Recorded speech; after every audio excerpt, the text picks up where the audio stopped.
सबसे बड़ा सवाल देख रहे हैं आप। मैं हूं निश्चित दुबे। सीएम योगी पश्चिम बंगाल में खूब दहाड़े हैं। योगी ने मेदिनीपुर और नंदकुमार से ममता बनर्जी की आसन को हिलाकर रख दिया। कहा कि वंदे मातरम का विरोध करने वालों को देश छोड़ना होगा। जिस बंगाल ने कभी पूरे देश को दिशा दी थी, उससे पहले कांग्रेस, फिर वामपंथियों और अब पिछले 15 वर्षों से टीएमसी ने कंगाल कर दिया है। सबसे बड़ा सवाल है कि ममता कैसे बचेगी बुलडोजर बाबा की दहाड़ से। इस पर चर्चा के लिए हमारे साथ स्टूडियो में मौजूद हैं कैपिटल टीवी के editor in chief doctor Manish Kumar. बहुत बहुत स्वागत है सर आपका। धन्यवाद। कैसे बचेंगी ममता बनर्जी? देखिए, योगी आदित्यनाथ का जलवा बड़ा अजीब है। बंगाल पहुंचे नहीं कि इलेक्शन का तापमान ही बढ़ गया पूरे। अब मैंने कलकत्ता बहुत सारे पत्रकारों से बातचीत की, सारे लोग बोल रहे हैं कि भाई बाबा अब आ गए तो जो बचा खुचा कसर था वो भी निपट जाएगा। और क्या योगी आदित्यनाथ ने आज नैरेटिव शुरू किया और ऐसा लग रहा है कि पूरे के पूरे पश्चिम बंगाल के चुनाव प्रचार की कमान अब योगी आदित्यनाथ के हाथों आ गई है। कई सारे कार्यक्रम हैं उनके, लेकिन आज उस चीज के ऊपर बात करेंगे कि जो उन्होंने जो तार छेड़ा है, हिंदुत्व का जो अलख जगाया है, जो वहां के हिंदू सुनना चाहते थे एग्जैक्टली। और नेता वही होता है जो जनता की मन की बात को पढ़ ले और उसे जनता तक पहुंचाने का काम करे।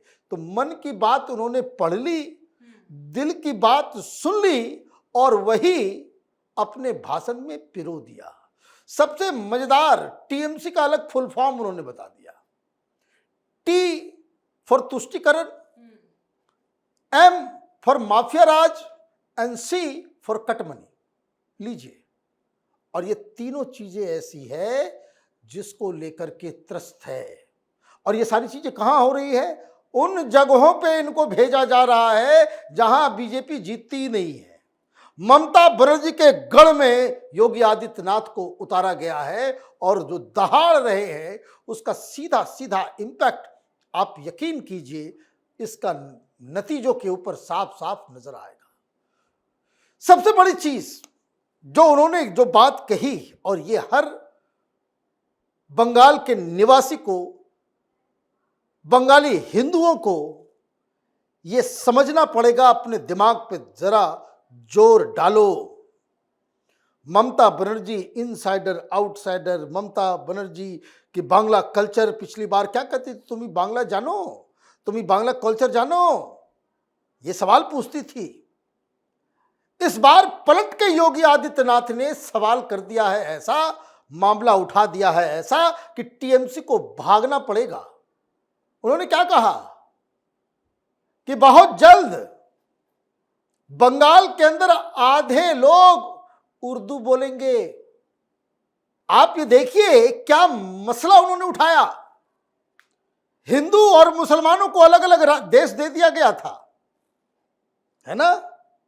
पाकिस्तान मुसलमानों के लिए, हिंदू हिंदुस्तान में रहेगा, ऐसा बंटवारा हुआ। लेकिन उस समय के मूर्ख नेताओं की वजह से बंटवारा ठीक से हुआ नहीं। यहां सब लोग रुक गए, चलो कोई बात नहीं, रुक गए तो रुक गए। लेकिन फिर वही राग जो आजादी से पहले मुस्लिम लीग उठाती रही है, वही राग जो है वो पश्चिम बंगाल में देखने को मिल रहा है। आपको मालूम है, ये बांग्लादेश जो आज है वो पाकिस्तान में था। पूर्वी पाकिस्तान और पश्चिमी पाकिस्तान कहलाता था। ये दोनों अलग क्यों हुए? ये दोनों अलग इसलिए हुए क्योंकि बांग्लादेश के लोगों ने कहा कि हमारे ऊपर उर्दू मत थोपो। उर्दू के नाम पे ये बांग्लादेशी जो है वो बोले नहीं, बांग्ला जो है उर्दू से ज्यादा रिच है। जो है बांग्ला लैंग्वेज इंडिया का one of the richest language है। उर्दू उसके सामने कुछ नहीं है। हिंदी से भी ज्यादा रिच है बांग्ला साहित्य। इसको बोलने में और इसको मानने में कोई आपत्ति नहीं होनी चाहिए। ऑब्वियस सी बात है, लिटरेचर में भी नोबेल पुरस्कार जो मिला है वो बांग्ला को ही मिला है ना? गीतांजलि बांग्ला लैंग्वेज में ही लिखा गया। तो खैर, अब बांग्ला के नाम पे देश अलग हो गया और ममता बनर्जी उर्दू को सेकंड लैंग्वेज बनाई हुई। क्या मालूम है आपको? ये वोट बैंक पॉलिटिक्स आप देखिए कि ये जो बंगाली लोग उर्दू के नाम पे पाकिस्तान से अलग हो गए, है ना, कलमा पढ़ के बना था ना पाकिस्तान, वो बोले कि नहीं पढ़ो तुम, हम तो बांग्ला बोलेंगे। और ममता बनर्जी अपनी वोट बैंक पॉलिटिक्स के लिए Urdu is the second official language of West Bengal. और आपको मैं बता दूं, एक मूवमेंट चल रहा है जिसके योगी आदित्यनाथ इसलिए तमाम दूसरे नेताओं से अलग है। वो जड़ में जाकर के चीजों को उठा के लेकर के आते हैं। एक मूवमेंट चल रहा है पश्चिम बंगाल में, ये मुर्शिदाबाद, मालदा, ये दिनाजपुर, ये सारे जगह पे, नादिया वगैरह इंक्लूडेड। उर्दूस्तान, उर्दूस्तान नाम सुना है आपने? और ये लोग इतने शातिर हैं कि उर्दू जानते नहीं हैं। अभी सेंसस होगा, यू मार्क माय वर्ड, और इस चीजों को आप क्लिप बना करके काट करके सेव करके रखिएगा कि जब 2027-28 में ये जब कंप्लीट हो जाएगा सेंसस, आप देखिएगा कि बंगाल में सारे लोग जो उसमें जो मुस्लिम इलाका जो होगा वहां के मुसलमान जानबूझ के मातृभाषा उर्दू लिखते हैं। उर्दू आती नहीं, उर्दू बोलते नहीं, लेकिन ये मौलवी मौलानाओं और देश को अलग तोड़ने के लिए ये लोग अपनी मातृभाषा उर्दू लिखवा देते हैं। ये बात बहुत कम लोग जानते हैं, लेकिन इंटेलिजेंस डिपार्टमेंट को मालूम है कि खेल चल रहा है यहां पे।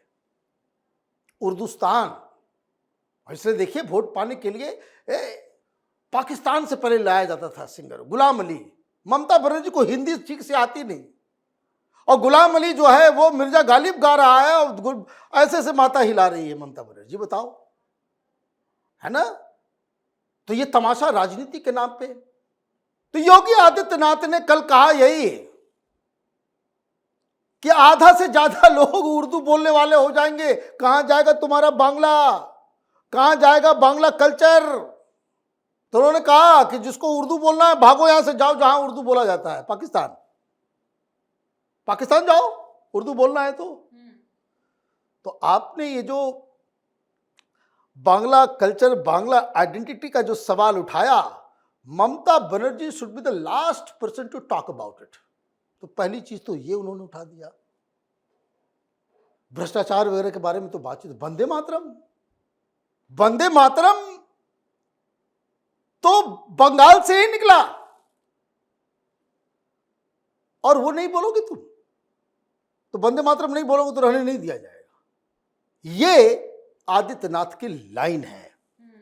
नहीं बोलोगे तो भारत छोड़ो। नहीं बोलना है तो जाओ यहां से, कहीं और अपना गुजारा करो। देखिए डंडा चलता है तो वहां मदरसों में भी वंदे मातरम चलता है वहां, है ना? वो जनगण मन सैल्यूट सबको करना पड़ता है कि नहीं? तो उन्होंने वो मॉडल आज जो है वो बताया, और ये भी बताया बुलडोजर चलेगा, लॉ एंड ऑर्डर। प्रधानमंत्री वो मसला उठा रहे हैं कि वहां जो है लॉ एंड ऑर्डर को ठीक करना है। गृह मंत्री कह रहे हैं कि भाई व्हाइट पेपर निकालेंगे, ये गुंडागर्दी जो टीएमसी की है, वो पुलिस वाले हो, अधिकारी हो, गुंडे हो, सबको चिन्हित किया जाएगा, पनिश किया जाएगा। योगी जी वहां अपना मॉडल लेकर के चले गए, बुलडोजर चलाएंगे, योगी मॉडल, है ना? योगी मॉडल है ये। और सारे लोग बुलडोजर बुलडोजर। मैं तो कलकत्ता में बोलूं, सबसे ज्यादा जरूरत कलकत्ता में बुलडोजर चलाने की है। ये रोहिंग्या बांग्लादेशियों ने जो है पूरा हावड़ा, कलकत्ता, हुबली जो है, ये बांग्लादेश से आए मुसलमानों ने कब्जा कर ले रखा है। आपको माने वहां तो एक बेसिक, मैं तो एक बात कहता हूं कि जो सिटीजन ऑफ दिस कंट्री, और बच्चे, बूढ़े, जवान, सबके लिए, और ये प्रधानमंत्री मोदी को भी इस बात के लिए और गडकरी साहब को भी इस बात के लिए कुछ करना चाहिए। बहुत सारे एक्सीडेंट नहीं होंगे अगर जो हमारा अधिकार है फुटपाथ, ये फुटपाथ जो है जनता का अधिकार है। फुटपाथ को खाली करवा दो पूरे देश में, कम से कम 1 लाख लोग जो है वो एक्सीडेंट से बच जाएंगे साल भर में। चूंकि फुटपाथ को कब्जा कर ले रखा है, वहां से घूस कमाई, एमसीडी वाले, पुलिस वाले, अधिकारी सब जो है वो चोर उचक्के सब जो है हफ्ता वसूली करते हैं। इस वजह से जो है पूरा कलकत्ता में वही है, फुटपाथ तो नजर ही नहीं आएगा।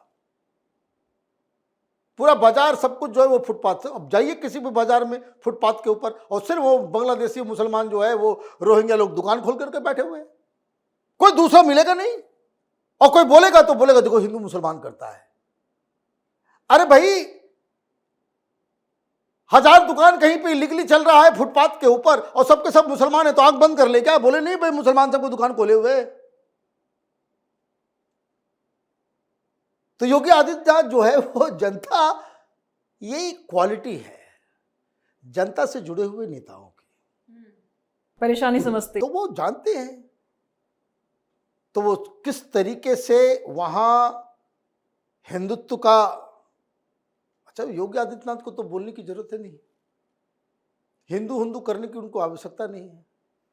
वो खड़े हो जाते हैं, वहां का आभा मंडल जो है हिंदुत्व हो जाता है अपने आप, भगवान है ना, अपने आप सब कुछ जो है वो हिंदुत्व हिंदुत्व नजर आने लगता है।